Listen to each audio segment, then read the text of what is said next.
Hello, everyone. It's time for Charlie and the Chocolate Factory, Chapter 6, The First Two Finders. The very next day, the first golden ticket was found. The finder was a boy called Augustus Gloop, and Mr. Bucket's evening newspaper carried a large picture of him on the front page. The picture showed a 9-year-old boy who was so enormously large, he looked as though he had been blown up with a powerful pump. Great flabby folds of lard bulged out from every part of his body, and his face was like a monstrous ball of dough with two small, greedy, curranty eyes peering out upon the world. The town in which Augustus Gloop lived, the newspaper said, had gone wild with excitement over their hero. Flags were flying from all the windows. Children had been given a holiday from school, and a parade was being organized in honor of the famous youth. "I just knew Augustus would find a golden ticket," his mother had told the newspapermen. "He eats so many candy bars a day that it is almost impossible for him not to find one. Eating is his hobby, you know. That's all he's interested in. Still better than playing video games all day, isn't it? As what I always say, he wouldn't go on eating like he does unless he needed nourishment, would he? It's all vitamins anyway.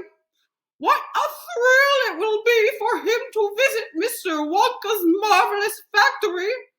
We're just as proud as can be." "What a revolting woman," said Grandma Josephine. "And what a repulsive boy," said Grandma Georgina. "Only 4 golden tickets left," said Grandpa George. "I wonder who'll get those." And now the whole country, indeed, the whole world, seemed suddenly to be caught up in a mad candy-buying spree. Everybody searching frantically for those precious remaining tickets. Fully grown women were seen going into sweet shops and buying 10 Wonka candy bars at a time, then tearing off the wrappers on the spot and peering eagerly underneath for a glint of golden paper. Children were taking hammers and smashing their piggy banks and running out into the shops with handfuls of money. In one city, a famous gangster robbed a bank of $5,000 and spent the whole lot on candy. Wow, these people seem like they're going a little wild here. And when the police entered his house to arrest him, they found him sitting on the floor amidst mountains of candy, ripping off the wrappers left and right. In far-off Russia, a woman called Charlotte Roos claimed to have found the second ticket, but it turned out to be a clever fake.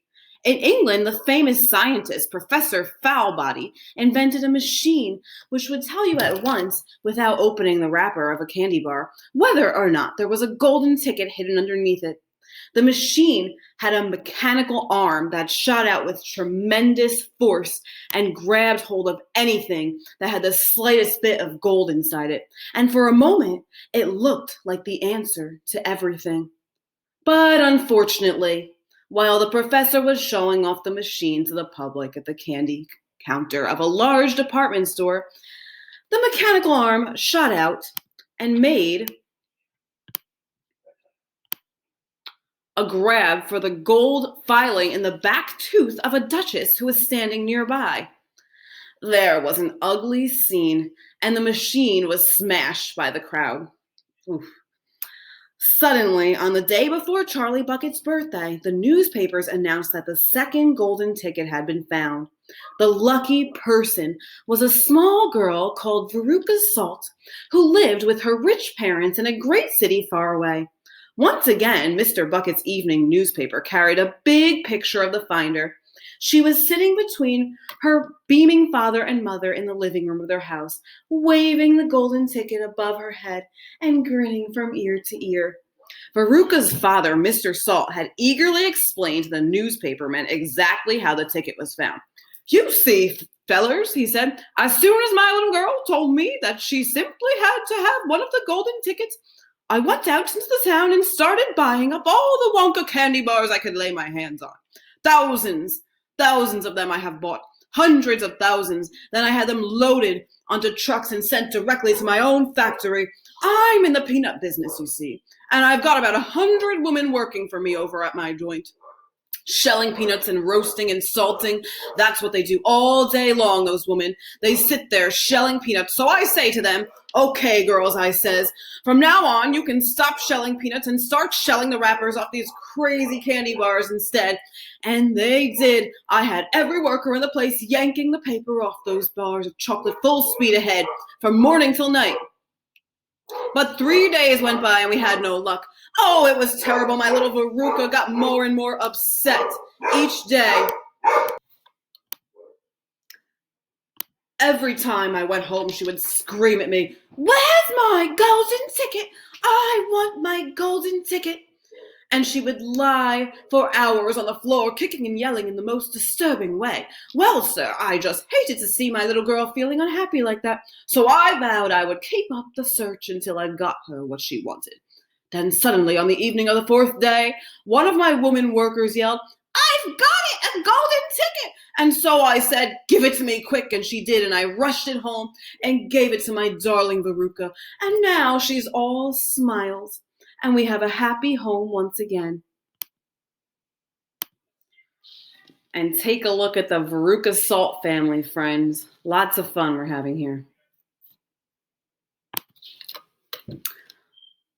I don't think the girl's father played it quite fair, Grandpa. Do you? Charlie murmured.